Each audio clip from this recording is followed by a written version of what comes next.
Je cours, mais je perds pas de poids. Alors je me demande bien après quoi je cours. Bah après moi, des fois. Ah, des fois.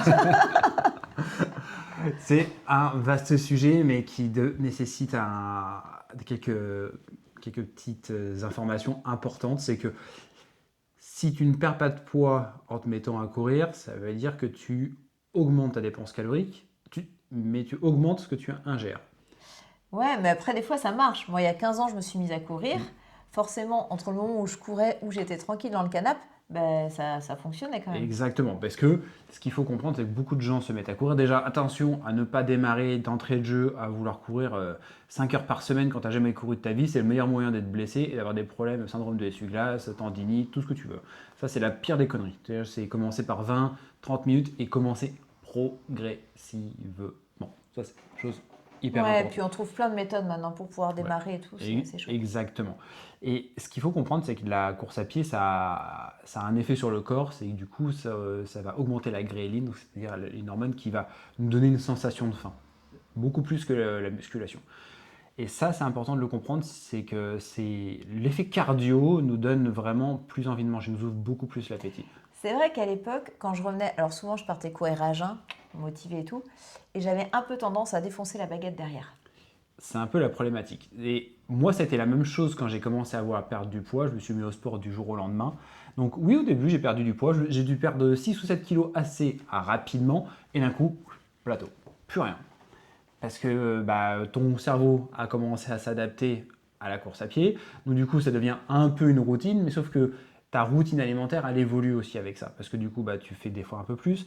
Tu crées un peu plus de stress dans ton corps, plus de cortisol, plus de grééline. Et du coup, tu vas avoir beaucoup plus faim. Et ça, c'est un piège. Et du coup, des fois, on s'en rend pas compte, mais on Puis on mange se un dit peu on a plus. couru, donc on peut bien manger ça. Ça, combien de fois on s'est fait avoir avec ça avant qu'on se forme en tant que diète, c'était un peu la problématique. C'est à se dire, ah tiens, j'ai couru, je peux me permettre de faire ci, de faire ça. Et du coup, des fois, oui, tu peux faire un plus, parce que du coup, tu augmentes ta dépense calorique, donc tu peux augmenter ce que tu peux manger aussi. Mais attention, un déficit calorique, tu peux le flinguer extrêmement facilement. Le pire, c'est que tu te souviens des fois, surtout il y a une dizaine d'années, c'est on mangeait un plateau de fromage derrière, ou avec une demi-bouteille de vin ou plus. Oui, c'est pour les antioxydants. Et du coup, on flinguait notre déficit calorique parce que il y avait le pain qui, bon, ok, en termes de volume, tu peux en manger quand même pas mal pour que ça fasse pas mal de calories. Par exemple, 500 calories, tu peux manger quasiment 200 grammes de pain.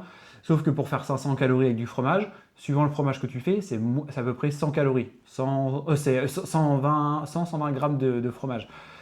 Donc, ça va extrêmement vite. Donc, du coup, ton bénéfice de la course à pied, il est très vite tué à cause de ça. Et du coup, qu'est-ce que tu conseilles? Ce que je conseille, c'est comme pour la plupart des gens qui veulent perdre du poids, c'est du coup de savoir ce que ton corps a besoin. On vous mettra le lien d'une vidéo qu'on a fait sur ce sujet-là. Et du coup, combien tu vas dépenser pendant ton effort. Combien tu dépenses, ça marche très bien avec des montres connectées. Quoi. Si tu cours avec une Garmin, une Coros, une Apple Watch, voilà. C'est plus ou moins approximatif, mais ça donne quand même pas mal de bons résultats. L'idéal, c'est d'avoir une ceinture cardiaque pour vraiment être au pile poil par rapport à ta vraie dépense. Mais en gros, ça donne vraiment un bon indicateur de ce que tu as dépensé sur ta séance. Ça donne du coup à additionner à ton métabolisme de base, à ta NEAT, à l'effet thermique des aliments. Du coup, quand tu additionnes tout, tu vois, tu arrives à comprendre, quand tu as compris ça, tu peux voir ce que tu peux manger dans la journée. Et après, c'est de traquer un peu plus ce que tu vas manger. Et le danger, c'est pas d'être trop privatif, parce que une fois que vous avez traqué et que vous savez exactement ce que vous avez perdu, etc., il faut quand même redonner au corps ce dont il a besoin, parce que sinon vous allez vous blesser, vous allez vous Mm. fatiguer, et c'est un sport qui pompe beaucoup d'énergie. Euh, Et c'est un quand, très bon sport à blessure. quand on court 30, 40, même 30, 40 minutes sans aller jusqu'à 1 heure et que derrière on bosse, eh ben, il faut quand même remettre de l'énergie dans la machine et de la bonne énergie parce que sinon on peut être à plat et c'est quand même dommage que de ne pas puiser tous les bénéfices parce que la course à pied a aussi énormément de bénéfices. Complètement. Si juste il faut veiller et prendre soin d'apporter tout ce qu'il faut à côté. Exactement. Et c'est pour ça qu'on conseille aussi comme beaucoup, hein, c'est de traquer ce que vous dépensez, traquer ce que vous mangez, surtout dans un premier temps, même si tu n'as pas besoin de faire ça toute ta vie, mais quand c'est juste pour avoir de la compréhension. Et tant que tu comprends pas les choses, c'est comme un gamin. Si tu lui dis de faire des choses simples et bêtement, du coup, il comprendra pas, donc il le fera pas sur le long terme. Comme attacher sa ceinture dans une voiture, c'est vraiment l'exemple typique. Si tu as compris que pourquoi tu t'attaches dans la voiture, c'est pour ta sécurité, tu vas le faire tous les jours et ça va devenir mécanique. Et si tu veux perdre du poids, il faut que ça devienne aussi un peu mécanique, que tu comprennes un peu ce que tu as besoin, que tu comprennes ce que tu ingères, surtout dans une consommation, dans une société de marketing où tu as plein de produits les plus alléchants les uns que les autres. On te fait croire que c'est bon, que c'est y a tout ce qu'il faut et tout ça. Mais ça, c'est du marketing en fait. Exactement. Faut pas oublier que derrière, c'est des industries qui sont derrière tout ça. Après, ils sont peut-être bons, hein, mais peut-être pas pour tout le monde.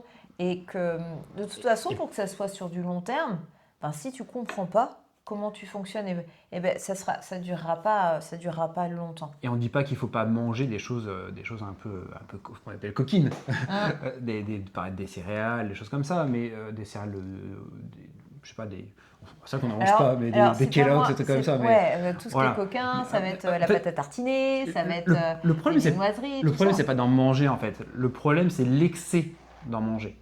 Tu peux manger des céréales Kellogg's tous les jours, c'est pas un problème. Tu peux manger du Nutella tous les jours, c'est pas un problème. Si on enlève le facteur santé et tout, hein, on va pas chercher à approfondir le sujet, mais sur ça. Mais c'est pas un problème d'en manger, mais c'est juste à quelle quantité tu manges au quotidien, toi. Est-ce que tu as ton paquet de Kellogg's qui fait 200 grammes, est-ce que tu vas le manger en 2 jours Alors, on ne vous dira pas qu'il faut courir pour manger votre paquet en entier, non plus.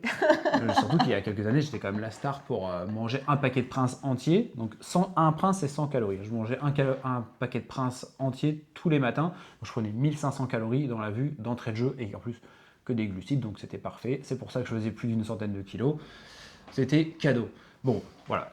C'est pour vous faire comprendre que c'est pas à propos c'est de comprendre que tu peux manger des choses qui te font plaisir. Nous, c'est même dans notre méthode de coaching, c'est qu'on laisse les 3 aliments principaux non négociables à ne pas enlever. Que les personnes ne pourraient pas se passer. Exactement. Pour moi, c'est le chocolat.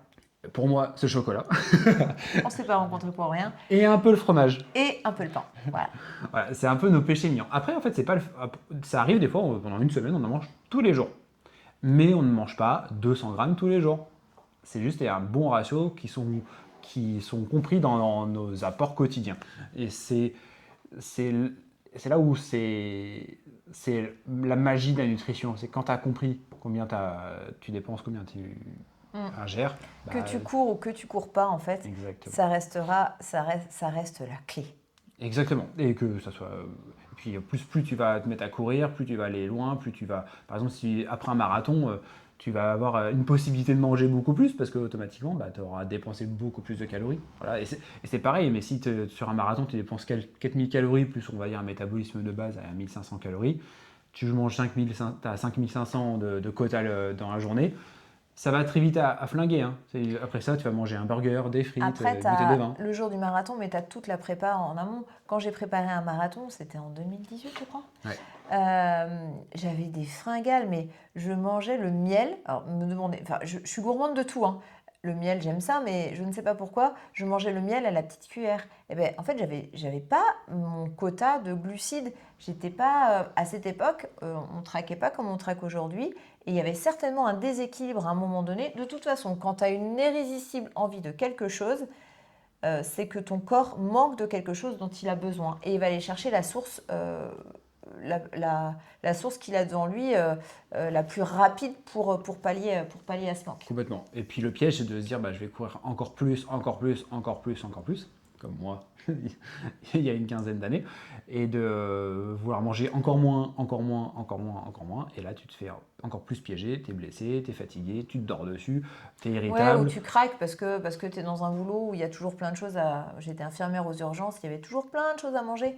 Tu as couru le matin, tu bosses l'après-midi, tu n'as pas suffisamment mangé, tu as ça devant toi et tu as aussi une bonne journée au boulot, tu craques. Mais c'est normal en fait, tu n'as même pas besoin de t'auto-flageller à cause de ça. Mais par contre, si tu avais su et que tu avais mieux mangé, ou tu te serais fait peut-être 100 grammes de pâtes de plus, peut-être. Alors les pâtes, on mange pas que des pâtes quand on court, Non. mais c'est un exemple où tu aurais rajouté, je sais pas, une tranche de jambon par rapport à ce que tu manges d'habitude. Peut-être que tu aurais moins eu cette envie de craquage, quand bien même tu es hyper gourmand. Complètement. Ça, c'est vraiment des points assez essentiels. Et puis, voilà, comprendre ça, c'est que déjà, si tu te mets à courir, tu y vas progressivement, toujours, c'est hyper important. Et au fur et à mesure, si tu augmentes c'est un petit tips pour les gens qui veulent faire des semi-marathons, parce qu'en dessous, c'est différent, mais semi-marathon et marathon, ton alimentation doit être progressive comme ton entraînement. Parce que du coup, à chaque fois que si ton volume augmente chaque semaine, tu vas augmenter ton volume tranquillement aussi de ce que tu vas manger, et parce que du coup, tu vas dépenser un peu plus, donc tu vas manger en conséquence. Le but, c'est d'avoir quelque chose de très cohérent pour éviter les blessures, pour éviter les coups de fatigue et que tu ne sois pas frustré. Toujours dans la cohérence, si tu veux perdre du poids, toujours avoir un petit déficit calorique. Et si tu veux maintenir ton poids parce que tu as atteint un poids qui te convient, de manger à peu près ce que tu vas dépenser au quotidien. Ça Voilà. paraît simple, ça paraît clair. Voilà. Bon, parfait. On espère que ça vous a plu sur ce petit podcast, sur cette question. N'hésitez pas à liker, à partager, à poser vos questions aussi, si ça nous donne aussi des sujets auxquels approfondir. On répond à vos questions qui sont souvent sur les réseaux sociaux ou dans nos coachings. On essaie de vous donner la sagesse des gens qu'on accompagne pour vous apporter un maximum de valeur. Et puis pour les personnes qui veulent en savoir un petit peu plus sur la génétique, sur votre génétique, parce que du coup on sait que ça a aussi un petit facteur sur la répartition des nutriments. D'ailleurs, dans le questionnaire, il y a un moment donné, on parle de l'activité physique, de votre charge d'activité physique. Justement, si vous courez ou que vous voulez vous y mettre, ça fait partie des critères. Exactement, comme ça après du coup on envoie un petit message pour dire qu'on a bien reçu le questionnaire, on vous propose un rendez-vous visio, on vous explique le résultat de ce questionnaire, vous le recevez aussi par mail après, puis du coup ça vous avez un bon outil pour progresser, pour avancer dans votre processus. Exactement. On vous souhaite une très belle journée, matinée ou soirée, ce que vous voulez. Comme vous voulez. Où vous voulez. Où vous voulez aussi. Et à très bientôt. À bientôt.